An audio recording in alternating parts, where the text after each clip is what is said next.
राधे राधे मेरे प्यारे भाइयों बहनों माताओं व बंधुओं, संस्कार की बातें चैनल में आपका स्वागत है। बंधुओं, आज विजया एकादशी के दिन मैं आपको श्रवण करवाने जा रही हूँ एकादशी व्रत की कहानी, अर्थात ग्यारस माता की कहानी। बंधुओं, आज एकादशी के दिन मैं आपको सुना रही हूँ एकादशी माता अर्थात ग्यारस माता की कहानी। बंधुओं, एकादशी कहाँ से उत्पन्न हुई? बंधुओं, एकादशी भगवान विष्णु से उत्पन्न हुई। जो मनुष्य भी एकादशी के दिन एकादशी माता अर्थात ग्यारस माता की कथा को सुनते हैं, अर्थात कहानी को सुनते हैं, भगवान विष्णु और एकादशी माता उनकी हर मनोकामना शीघ्र पूरी करते हैं। बंधुओं, एकादशी माता ने भगवान विष्णु से उत्पन्न होकर विष्णु भगवान को मूर्ख दैत्य से बचाया था। जब भगवान विष्णु को पता लगा तो भगवान विष्णु ने कहा, हे एकादशी, जो मनुष्य भी एकादशी तिथि को तुम्हारी कहानी अर्थात कथा को सुनेंगे, मैं उन पर प्रसन्न होकर उनकी हर मनोकामना पूरी करूंगा। सो बंधुओं, हर मनुष्य को एकादशी तिथि के दिन एकादशी माता की इस कहानी अथवा कथा को अवश्य सुनना चाहिए। बंधुओं, यदि आपने YouTube चैनल संस्कार की बातें अब तक सब्सक्राइब नहीं किया तो जरूर करें और बेल आइकन दबाना ना भूलें, ताकि आपको हमारी आने वाली सभी वीडियोस की जानकारी सबसे पहले हो सके। बोलो एकादशी माता की जय हो। एक बार एक राजा के दो बेटियां थी। छोटी बेटी एकादशी का व्रत किया करती थी। हर कोई छोटी बेटी की प्रशंसा किया करता था और बड़ी बहन छोटी बहन से ईर्ष्या करती थी। एक बार पड़ोसी राजा का बेटा बड़ी बेटी को देखने आया, लेकिन उसे बड़ी बेटी की जगह छोटी बेटी पसंद आ गई। राजा की छोटी बेटी अब बड़ी बहन छोटी बहन से और भी चिढ़ने लगती है। वह छोटी बहन को मारने के नए नए तरीके अपनाती रहती है। एक बार वह लड्डू में जहर मिलाकर उसे खिलाने की कोशिश करती है और एक बार वह मटके में जहरीला सांप रखकर छोटी बहन के कमरे में रख देती है। एक बार छोटी बहन को पनघट पर पानी भरने के लिए ले जाती है और धोखे से कुएं में धक्का दे देती है, पर हर बार ग्यारस माता उसे बचा लेती है, क्योंकि वह ग्यारस माता के व्रत किया करती थी। बड़ी बहन बहुत परेशान हो गई कि यह तो किसी भी तरह नहीं मरती। तब एक दिन बड़ी बहन छोटी बहन से बोली, मेरी प्यारी बहन, भगवान ने हम सब की मृत्यु किसी न किसी तरह लिखी है। क्या तुम्हें पता है कि तुम्हारी मृत्यु कैसे होगी?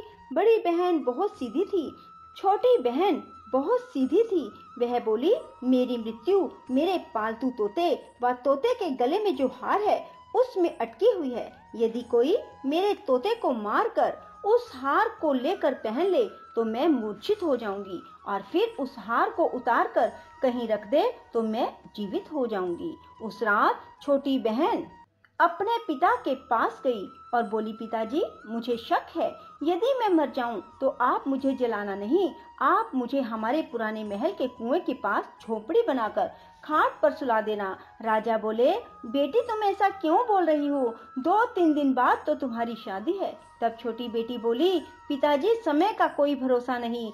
इस तरह शादी वाला दिन भी आ गया। शादी वाले दिन बड़ी बहन छोटी बहन के पालतू तोते को ढूंढती है, पर वह उसे कहीं नहीं मिलता। तभी दरवाजे पर बारात आ जाती है। वरमाला का कार्य संपन्न हो जाता है। फेरों की रस्म शुरू हो जाती है। उधर बड़ी बहन तोते को ढूंढ लेती है और वह उस तोते को मार देती है। वहीं छोटी बहन के 3.5 फेरे राजकुमार के साथ पूरे हो जाते हैं। तभी छोटी बहन मूर्छित होकर गिर जाती है। उधर बड़ी बहन तोते के हार को खुद पहन लेती है। तब फेरों में सभी घबरा जाते हैं। सभी बारातियों में हलचल मच जाती है कि राजकुमारी को क्या हुआ। सब डर जाते हैं। तब राजा वैद्य हकीमों को बुलाते हैं। छोटी राजकुमारी को महल में ले जाकर लिटा दिया जाता है। वैद्य और हकीम राजा से कहते हैं, राजकुमारी ना मरी है ना जीवित है, हमने ऐसा पहली बार देखा है। तब राजा उनसे कहते हैं, बाहर जाकर बोलना कि राजकुमारी बेहोश है, अभी थोड़ी देर में ठीक हो जाएगी। यदि तुम ऐसा नहीं कहोगे तो मैं तुम्हें फांसी दे दूंगा। बेचारे वैद्य हकीम राजा के कहे अनुसार बोल देते हैं। तभी बड़ी बेटी आती है और कहती है, पिताजी, मुझे छोटी बहन के मरने का बहुत दुख है।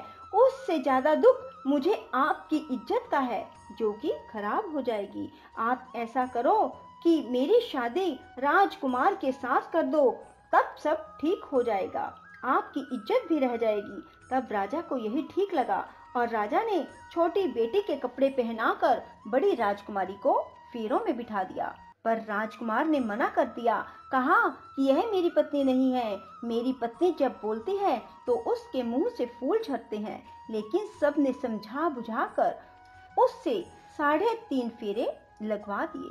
बड़ी राजकुमारी ससुराल आई तो राजकुमार ना तो उससे बात करते थे, ना उसके हाथ से पानी पीते थे, ना ही उसके हाथ का बनाया हुआ खाना खाते थे। राजकुमार ने मन ही मन सोचा, मैं पता लगा कर रहूंगा कि मेरी पत्नी के साथ क्या हुआ। एक दिन राजकुमार दुखी मन से घोड़े पर बैठकर जा रहे थे कि घोड़ा वहीं जाकर रुका जहां राजकुमारी की अधमरी लाश को रखा गया था। राजकुमार ने मन ही मन सोचा कि घोड़ा यहाँ किस कारण से रुका है, कोई तो वजह है जो यहाँ घोड़ा रुक रहा है। तब राजकुमार घोड़े से उतरकर पुराने महल में गए। वहाँ एक चौकीदार था। राजा ने पूछा, यह महल किसका है? तब चौकीदार ने बताया कि यह महल किसका है। तब राजकुमार समझ गए कि यह पुराना महल तो उसके ससुर का ही है। वहाँ खाट पर कौन सो रहा है? राजकुमार ने चौकीदार से पूछा। तब चौकीदार कहने लगा कि यह राजा की छोटी बेटी है जो शादी वाले दिन अधमरी हो गई थी। तब राजकुमार ने कहा कि यह तो मेरी पत्नी है, इसके साथ मैंने 3.5 फेरे लिए थे। तब राजकुमार ने चौकीदार से कहा, तुम किसी को ना बताना कि मैं यहाँ आया हूँ, मैं तुम्हें मुंह मांगी रकम दूंगा। चौकीदार ने हाँ कर दी और राजकुमार खाट के पास गया और बचे हुए 3.5 फेरे खाट के साथ ले लिए। राजकुमार उस दिन वहीं पर रहा और रात को भी वहीं रहा। छोटी रानी रात को खड़ी हो गई। उसने अपने पास अपने पति को देखा तो वह बहुत रोई। राजकुमार ने पूछा, बड़ी अजीब बात है, तुम शादी वाले दिन मूर्छित क्यों हो गई? तुम्हारे पिता ने मेरी शादी तुम्हारी बड़ी बहन से क्यों करवा दी, जबकि मैंने तुम्हारी बड़ी बहन को स्वीकार भी नहीं किया? तब तुम मुझे पूरी बात बताओ। तुम दिन भर तो मूर्छित थी, अब रात को जीवित कैसे हो गई? इसका भी राज बताओ। तब राजकुमारी ने अपने पति को तोते और हार वाली सारी बात बताई। यह भी बताया कि यह बात मैंने अपनी बड़ी बहन को बताई थी। एक बार मेरी बड़ी बहन ने मुझसे मेरी मृत्यु का उपाय पूछा, तब मैंने उसे पूरी बात बताई। मेरी बड़ी बहन मुझसे बहुत ईर्ष्या करती थी। उसने कई बार मुझे मारने की कोशिश की, पर ग्यारस माता ने मुझे हर बार बचा लिया। यह सब मेरी बड़ी बहन ने किया है। तोते के गले में जो हार था वह मेरी बड़ी बहन दिन में पहन लेती है और रात को उतार देती है। इसीलिए मैं दिन में मूर्छित रहती हूँ और रात को जीवित हो जाती हूँ। यदि वो हार मुझे वापस मिल जाए तो मैं हमेशा के लिए जीवित हो जाऊंगी। कोई बहन भी ऐसा कर सकती है? अब राजकुमार छोटी राजकुमारी के साथ वहीं दिन बिताने लगे। बड़ी रानी ने दासियों को भेजकर पता लगाना चाहा कि आजकल राजकुमार दिन रात कहाँ रहते हैं, पर उसे कोई खबर ना लगी। उधर छोटी रानी गर्भ से हो गई। एक दिन छोटी रानी ने राजकुमार से कहा, मुझे चाहे बेटा हो या बेटी, रात में ही हो, दिन में तो मैं मूर्छित रहती हूँ। पर एक दिन राजकुमार को किसी काम से बाहर जाना पड़ा और तभी राजकुमारी प्रसव से हो गई। तब उसने ग्यारस माता को याद किया। तब ग्यारस माता स्वयं आकर उसका प्रसव करवाती है। उसके सुंदर पुत्र पैदा होता है। तभी वहां राजकुमार आ जाते हैं। उसने भी ग्यारस माता के दर्शन किए। ग्यारस माता बोली, ये मेरी परम भगत है, और बोली, जब तुम्हारा बेटा 5 वर्ष का हो जाए तब तुम इसे अपनी पत्नी का हार लाकर पहना देना। देखते ही देखते कुंवर 5 वर्ष का हो गया। बेटा युवराज 5 वर्ष का हो गया। तब राजकुमार अपने बच्चे से कहते हैं कि बेटा युवराज, तुम यहीं रहना, माँ की खाट के पास, मैं शहर से काम निपटा कर आता हूँ। तब बड़ी रानी के दास दासी राजा को वहां से आते हुए देख लेते हैं और बच्चे को उठवा लेते हैं। बच्चे के 2 टुकड़े कर दिए जाते हैं, एक टुकड़ा चक्की के नीचे और एक अपने पलंग के नीचे रख लेती है। तब वह ग्यारस माता को याद करती है और ग्यारस माता भीख मांगने के लिए बड़ी रानी के महल में आती है। तब बड़ी रानी अपने दास दासियों के हाथों भिक्षा भिजवा देती है, पर ग्यारस माता कहती है कि मैं तो तुम्हारी रानी के हाथों से ही भिक्षा लूंगी। तब वे जाकर उसे कहते हैं। तब बड़ी रानी खुद उसे भिक्षा देने के लिए आती है। तब ग्यारस माता बिल्ली का रूप बनाकर अंदर जाती है और उसके बच्चे के जो 2 टुकड़े होते हैं उन्हें इकट्ठा जोड़ देती है और उसमें प्राण फूंक देती है और उसे लेकर चली जाती है। राजकुमार कुंवर को लेकर महल में जाते हैं और कहते हैं, रानी ये बच्चा मेरी दूर के रिश्ते की बहन का है, यदि तुम इसे प्यार से रखोगी तो शायद मेरा दिल भी तुम पर आ जाए। तब बड़ी रानी कुंवर को लाड प्यार से रखती है। तब एक दिन राजकुमार अपने बेटे से कहता है कि तुम अपनी मामी से हार मांग लो, हम ये हार लेकर तुम्हारी माँ के पास चलेंगे, पर ये बात अपनी मामी को मत बताना। कुंवर बोले, मामी मामी मुझे अपना ये हार दे दो। एक बार तो रानी जवाब दे देती है, पर फिर उसे ये बात याद आती है कि जब राजकुमार ने उसे कहा था कि यदि तुम बच्चे का ध्यान रखोगी तो मेरा दिल तुम पर आ जाएगा। तब बड़ी रानी कुंवर को हार दे देती है। कुंवर उस हार को लेकर अपने पिता को देते हैं। आज हम आपके हाथ का बना हुआ खाना खाएंगे, हम आते हैं, तुम खाना तैयार करो। बड़ी रानी बहुत खुश हो जाती है कि आज मेरे पति मुझसे खुश हैं। तब राजकुमार छोटी रानी के पास जाते हैं। बड़ी रानी उधर बहुत खुश होती है।